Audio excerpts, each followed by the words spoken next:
Hello students, आज हम विविध प्रश्नावली 3 का प्रश्न संख्या 7 हल करना प्रारंभ करते हैं। सिद्ध करो कि sine 3x plus sine 2x minus sine x बराबर 4 sine x cos x by 2 cos 3x by 2।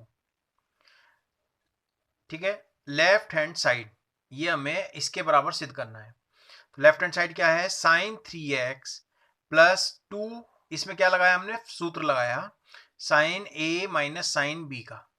तो 2 cos 2x plus x by 2 sine 2x minus x by 2।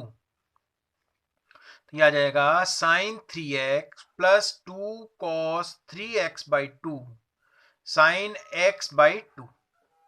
तो यहां आ जाएगा 2 साइन 3x बाई 2। देखिए साइन 3x में क्या करा हमने, साइन 3x बराबर, इसे आप a मान लो, तो साइन a बराबर क्या होता है, या थीटा मान लो, तो sine 2 sine theta by 2 cos theta by 2, इसमें हाफ ऑफ द एंगल लगाएंगे तो ये हो गया 2 sine 3x by 2 cos 3x by 2 plus 2 cos 3x by 2 और sign x by 2।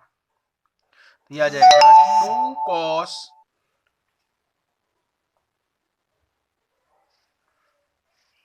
2 cos 3x by 2 sine 3x by 2 plus sine x by 2। क्या करा हमने, पहले तो हमने इसमें साइन 3x का फॉर्मूला लगाया, sine 2 sine x by 2 cos x by 2, यानी कि x की जगह या a की जगह क्या है यहाँ पर 3x प्लस 2 3x बाई 2 और साइन x बाई 2। तो यहाँ पर क्या आ जाएगा 2 कॉस 3x बाई 2, यहाँ पर भी है यहाँ पर भी है दूसरे पद में भी, तो इसको हमने क्या करा कॉमन लिया। तो अंदर क्या बचा, sine 3x by 2 plus sine x by 2। अब इसमें फिर दोबारा से sine a plus sine b का फॉर्मूला लगाएंगे। ठीक है, तो ये आ जाएगा 2 साइन 2 कॉस 3x बाई 2। ठीक है, और ये आ गया 2 sine a plus b by 2, यहां a 3x बाई 2 है और b क्या है x by 2। 2 sine a plus b by 2 cos a minus b by 2। अब 2 दूनी 4, ये दोनों की हो जाएगी यहां पर गुणा, तो यह क्या आ जाएगा 4 cos 3x by 2 sign 4x by 2 और नीचे 2 है तो ये कितना हो जाएगा 4, 2 दूनी 4 कॉस 3x, इसमें से घटाएंगे तो कितना आएगा 2x बाई 2, तो 2x अपॉन 4 हो जाएगा। तो यहां आ जाएगा 4 cos 3x by 2 sine x, 4 से 4 कैंसिल हो गया, यहां पर क्या हो गया 2 से 4 दो बार कट जाएगा, 2 से 4 दो बार कट जाएगा तो x बाई 2 आ गया। तो यहां आ जाएगा 4 sine x cos, sine x को पहले लिख लिया, कॉस x बाई 2 और कॉस 3x बाई 2, जैसा हमें सिद्ध करना था उसकी तरह हमने इसको लिख लिया। ठीक है, तो ये हमारी आ गई राइट हैंड साइड। इस प्रकार हमारा क्वेश्चन नंबर 7 सिद्ध हो जाता है।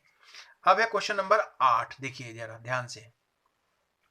क्वेश्चन नंबर 8 है 10x बराबर माइनस 4 बाई 3, x द्वितीय चतुर्थांश में है, तो sine x by 2 cos x by 2 तथा टेन x बाई 2 के मान ज्ञात करने हैं। ठीक है, इसके मान ज्ञात करने हैं। यहां आ जाएगा, अब 8वां है, इसमें दिया है 10x बराबर माइनस के 4/3। ठीक है, और क्या बताया उसने, x जो है द्वितीय चतुर्थांश में है, तो 10x बराबर 10x बराबर ये है, तो इसमें 10x का मान क्या होगा 2 10x by 2 upon 1 minus 10 square x by 2। ये हाफ ऑफ द एंगल वाला हमने फॉर्मूला लगाया। 10a बराबर होता है, या 10 2x होता तो क्या लिखते 2 10x upon 1 minus 10 square x by x हो जाता, लेकिन यहां पर है x तो उसका आधा हो जाएगा, 2 10x बाई 2 एंगल का आधा हो जाता है, 1 माइनस 10 स्क्वायर x बाई 2 बराबर माइनस 4 बाई 3। अब इसमें आर पार की गुणा करेंगे तो कितना आ गया minus 4 1 minus 10 square x by 2 is equal to 3 दूनी 6 10 x/2। तो -4 प्लस, बाहर माइनस है, अंदर क्या हो जाएगा, प्लस हो जाएगा, प्लस 4 tan स्क्वायर x/2 बराबर 6 tan x/2। 4 tan square x/2 minus 6 tan x/2 -4 is equal to 0। तो हो जाएगा 2 tan स्क्वायर, 2 से हमने क्या करा, इसमें पूरी इक्वेशन में भाग कर दिया। तो ये हो गया 2 tan square x/2 minus 3 tan x/2 minus के 2 इज इक्वल टू 0। तो यह आ जाएगा 2 tan स्क्वायर x/2 माइनस, अब इसके फैक्टर करेंगे, गुणा तो चाहिए 4, अंतर चाहिए 3, 4 एकम 4, तो 4 minus 1 tan x/2 minus 2 is equal to 0। तो 2 tan स्क्वायर x/2 माइनस 4 और प्लस tan x/2, इसकी गुणा करिए और इसको ब्रैकेट को खोल लिया, और माइनस के 2 is equal to 0।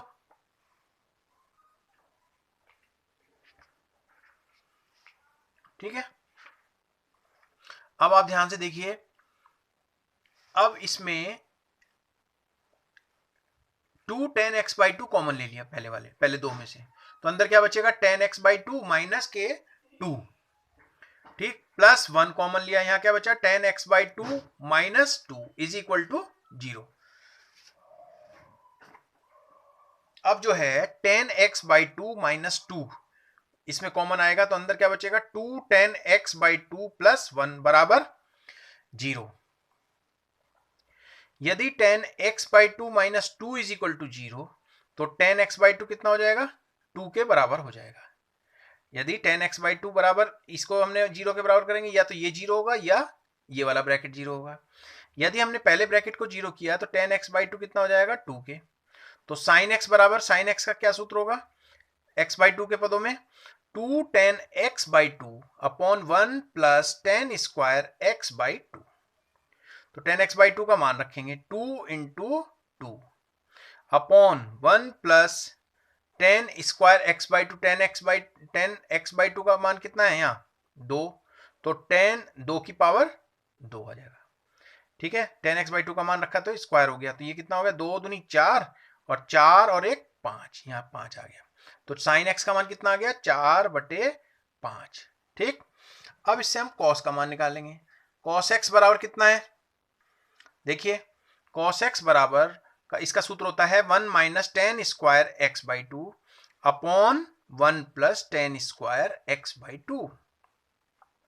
tan x/2 के फॉर्मूला हमें इसका मान मालूम है, तो 1 माइनस 2 का स्क्वायर अपॉन 1 प्लस 2 का square is equal to 1 minus 4 upon 1 plus 4 is equal to -3/5 is equal to -3/5।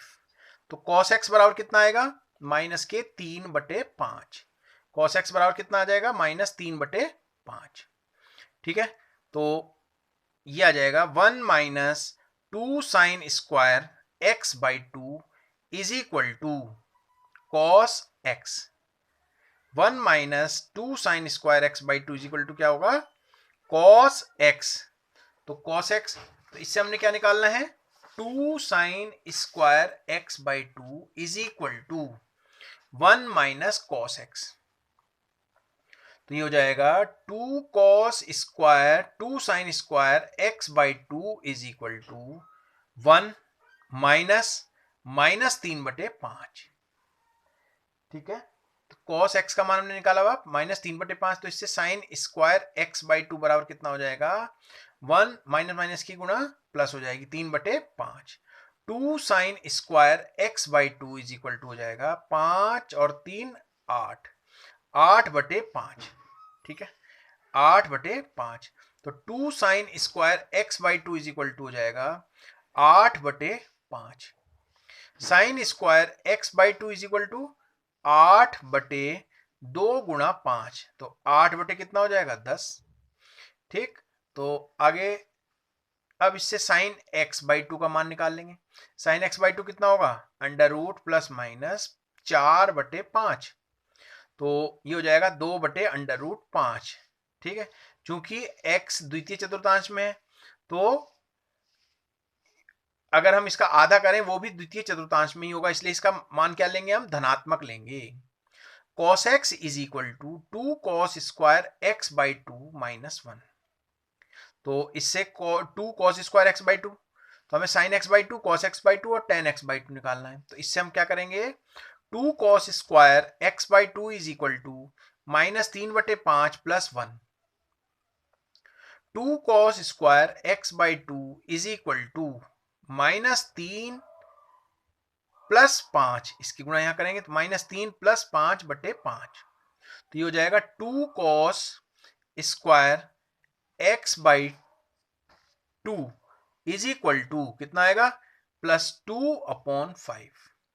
cos square x by 2 is equal to कितना हो जाएगा, 1/5। तो cos x by 2 is equal to plus minus 1/√5। तो चूंकि x by 2 द्वितीय चतुर्थांश में है, अतः cos x बाई 2 बराबर माइनस 1/√5। ठीक है, तो ये cos x बाई 2 का मान कितना आ जाएगा, माइनस 1/√5, क्योंकि ऋणात्मक होगा सेकंड चतुर्थांश में। ठीक, अब इसके बाद आता है, अब tan का मान निकालते हैं। अब देखिए दूसरा ब्रैकेट दिया था हमें, ब्रैकेट कितना था, ये तो उससे आ गए हमारे तीनों मान।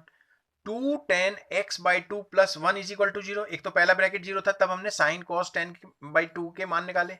अब 2 tan x by 2 is equal to minus 1, तो tan x बाई 2 कितना हो जाएगा, माइनस के 1/2। तो sine x is equal to 2 tan x by 2 upon 1 plus tan square x by 2।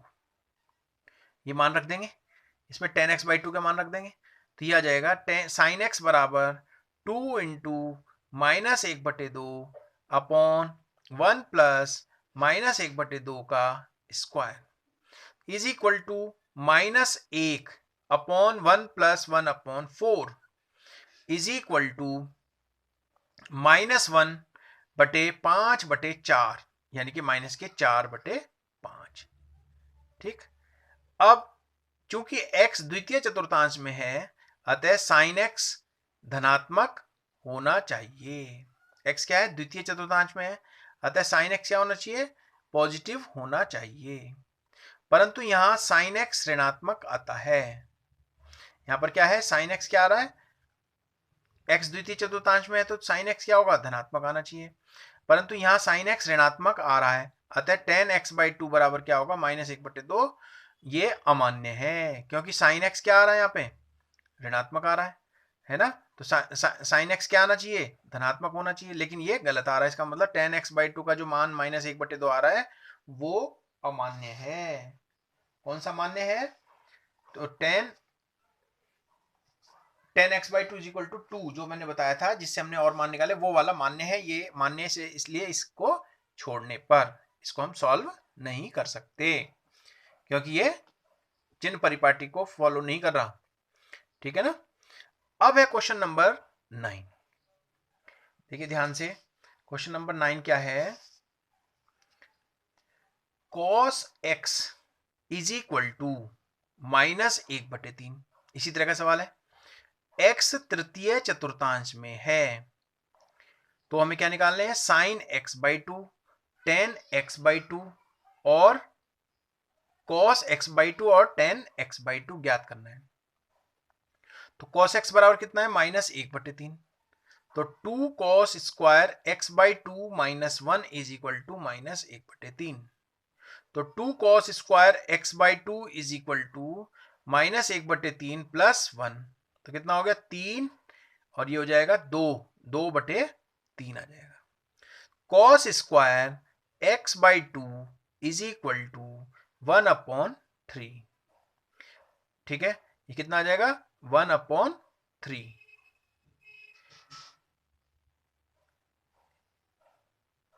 क्योंकि 2 अगर हम यहां नीचे लाएंगे तो 2 से 2 कैंसिल हो जाएगा, तो cos square x by 2 is equal to क्या आ जाएगा, 1/3। तो cos x बाई 2 क्या हो जाएगा, प्लस माइनस √1/3। अब मान कौन सा लेना है, मान हम क्या लेंगे, ऋणात्मक लेंगे, क्योंकि x तृतीय चतुर्थांश में है, तो x कौन से में होगा, पाई, x इज लेस देन 3 पाई 2 और ग्रेटर देन पाई, पाई से अधिक और 3 पाई 2 2, x is greater than pi, तो यानी कि 270 और पाई, यानी कि तृतीय चतुर्थांश में पड़ेगा। तो तृतीय में क्या होता है, कॉस नेगेटिव होता है, तो इसका मान क्या आएगा, -1/√3। तो द्वितीय चतुर्थांश में तो x तृतीय में है, तो x/2 किस में होगा, अगर हम इसमें 2 से भाग करें, इसमें 2 से भाग करें और इसमें 2 से भाग करें, तो कितना हो जाएगा, π/2 x/2 कितने में होगा, 3π/4, ठीक है, लगभग 135 होगा। तब भी ये द्वितीय में बैठेगा, द्वितीय में क्या होगा, ये cos x/2 क्या हो जाएगा, ऋणात्मक, अर्थात -1/3 हो जाएगा। अब देखिए ये आया cos x बराबर -1/3, तो 1 - 2 sin स्क्वायर x/2 बराबर -1/3। अभी हमने cos x/2 निकाला, अब निकाल रहे हैं साइन, तो cos को हमने साइन के पदों में लिखा हाफ ऑफ द एंगल वाले सूत्र से, तो 2 sin square x/2 is equal to क्या हो जाएगा, 1 + 1/3, इसको इधर ले गए और 1 के साथ 1/3 को लाएंगे तो कितना आ जाएगा, 1 + 1/3, तो 2 sin square x/2 is equal to 4/3, तो sine square x/2 is equal to 2 से कट जाएगा, 2 दूनी 4, यानी कि 2/3, तो sign x/2 is equal to √2/√3, ठीक है, तो ये क्या आ गया, धनात्मक, ठीक। तो दूसरे चतुर्थांश में x/2 दूसरे में पड़ेगा, तो इसका मतलब दूसरे में साइन प्लस होता है, तो ये धनात्मक आ गया। अब tan x/2 बराबर sin x/2/cos x/2, ठीक है, तो दूसरे में पड़ेगा, तो दूसरे में क्या होगा, ये ऋणात्मक आना चाहिए, √2/√3 बटे -1/√3, cos x/2 का मान निकाला था हमने 1/√3 माइनस का, इज इक्वल टू क्या आ गया, √2 माइनस के √2, ठीक। अतः sin x/2 धनात्मक तथा cos x/2 और tan x/2 ऋणात्मक होंगे, ठीक है। ये हमारा ये एक्सरसाइज हमारी कंप्लीट हो जाती है, और इसमें अभ्यास कार्य के रूप में क्वेश्चन नंबर 10 बिल्कुल इसी तरह से है, ये आपको क्वेश्चन नंबर 9 की तरह ही करना है, ये अभ्यास कार्य के रूप में आप अपनी कॉपी में करेंगे और ये चैप्टर आपका कंप्लीट हो जाता है, ठीक है। इसका रिवीजन करते रहेंगे। अब हम इसके बाद नया चैप्टर शुरू करते हैं, सम्मिश्र संख्याएं और द्विघात समीकरण। कौन सा पाठ है, सम्मिश्र संख्याएं और द्विघातीय समीकरण। सम्मिश्र संख्याएं होती क्या है, देखिए, a प्लस यानी कि complex number a plus iota b के प्रारूप की संख्या एक सम्मिश्र संख्या कहलाती है। जहां भी इस तरह से होगा a प्लस आइटा b, जहां पर आइटा आ जाए इस तरह से या अंडर रूट में माइनस, तो इसे कॉम्प्लेक्स नंबर कहते हैं। एक सम्मिश्र संख्या कहलाती है जहां a तथा b वास्तविक संख्याएं होती हैं। ए और बी क्या है, इसमें वास्तविक संख्याएं हैं, तथा आई को क्या कहते हैं, आयोटा, IOTA, क्या उच्चारण होगा इसका, आयोटा का मान √-1 होता है, अंडर रूट में होता है। यहां भी अंडर रूट में -1 होगा, इसका मतलब वो सम्मिश्र संख्या हो सकती है, ठीक है ना, उसमें √-1। तो आइटा स्क्वायर कितना हो जाएगा, आइटा स्क्वायर बराबर आइटा बराबर √-1, तो आइटा स्क्वायर क्या हो जाएगा, -1, ठीक है। तो आइटा बराबर क्या होता है, √-1। तो आइटा समीकरण x² + 1 = 0, तो x² कितना हो गया, -1, तो x बराबर क्या हो गया, √-1, अर्थात आइटा। सम्मिश्र संख्या को z से व्यक्त करते हैं, सम्मिश्र संख्या को किससे व्यक्त करते हैं, z से। तो यदि z बराबर a + b, तो a प्लस आइटा b, तो a सम्मिश्र संख्या z का वास्तविक भाग, इसको हम क्या कहेंगे, वास्तविक। कोई भी सम्मिश्र संख्या दो तरह की संख्याओं से मिलकर बनी है, एक तो होती है वास्तविक भाग, a को क्या कहते हैं, सम्मिश्र संख्या z का वास्तविक भाग, जिसे रियल पार्ट कहते हैं। इसे रियल REAL, तो शुरू के दो अक्षर RE, real of z, real part of z क्या कहलाएगा, a। द्वारा निरूपित करते हैं, तथा बी काल्पनिक भाग कहलाता है, जिसे इमेजिनरी पार्ट, जिसे I am Z, imaginary part of Z द्वारा निरूपित करते हैं। जैसे यदि जेड बराबर 2 + 5 आइटा, तो रियल पार्ट ऑफ जेड कितना हो जाएगा? 2। रियल पार्ट ऑफ जेड कितना हो जाएगा? 2। तथा इमेजिनरी पार्ट ऑफ जेड यानी काल्पनिक भाग कितना हो जाएगा? 5। जो आइटा के साथ लिखा होता है वो तो कहलाएगा काल्पनिक भाग, और जो बिना आइटा के लिखा है, जो आइटा के साथ नहीं लिखा है, उसे हम कहते हैं वास्तविक भाग, जिसे हम रियल पार्ट और इमेजिनरी पार्ट कहते हैं। ये 5 क्या है? इमेजिनरी, और 2 क्या है? Real part. ठीक है। दो समिश्र संख्याएं जेड ए बराबर आइटा बी, ए बराबर आइटा बी तथा Z2 C plus iota D समान होंगी यदि A बराबर C तथा B बराबर D के हो। ठीक है। तो दो संख्याएं ये आपस में बराबर कब होंगी? जब इसका वास्तविक पार्ट आपस में बराबर हो और जब इसके काल्पनिक भाग आपस में बराबर होंगे। तो ये दो समिश्र संख्याएं आपस में बराबर हो जाएंगी यदि A बराबर C और B बराबर D। तो दो समिश्र संख्याओं का योग भी समिश्र संख्या ही प्राप्त होता है। तो जैसे हम ये लें Z1 बराबर A प्लस आइटा बी और Z2 बराबर C प्लस आइटा डी। अगर इसका हम योग करें Z1 प्लस Z2 तो A plus iota B plus C plus iota D. अगर हम इसे सॉल्व करेंगे तो A प्लस C और प्लस ये तो हो गया वास्तविक भाग और B प्लस D आइटा, ये क्या कहलाता है? काल्पनिक भाग। इसे हम समिश्र संख्या ही कहेंगे। तो ये समिश्र संख्या ही प्राप्त होती है। ऐसे ही घटाने में भी दो संख्याएं अगर हम घटाएं तो वो भी समिश्र संख्या ही प्राप्त होती है। तो समिश्र संख्याओं के बीजगणित के बारे में हम अगली कक्षा में पढ़ेंगे। ठीक है, आज के लिए इतना ही। धन्यवाद।